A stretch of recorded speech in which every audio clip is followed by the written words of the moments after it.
মুখার্জি বলছি, বেহালাতেই থাকি। নারায়ণা হসপিটাল বেহালার মধ্যে আপাতত বেস্ট লেগেছে আমার এতগুলো নার্সিংহোমের মধ্যে। আর যার কথা না বললেই নয়, এ হলেন প্রণব স্যার।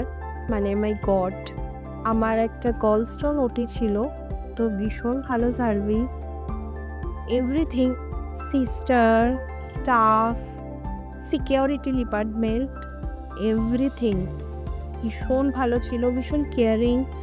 একবার কোনো বেল বাজলেই ওরা প্রচণ্ডভাবে এসে কেয়ার করেছে। ইভেন নাইটেও, যেটা অনেক জায়গায় নাইটের নার্সরা ঘুমিয়ে পড়েন, কিন্তু এভরি আওয়ার তো ওরা ভিজিটই করছে। ইন ডিফেন্স যখনই বেল দেওয়া হয়েছে প্রচণ্ডভাবে আমি তো শুধু স্যাটিসফাইড।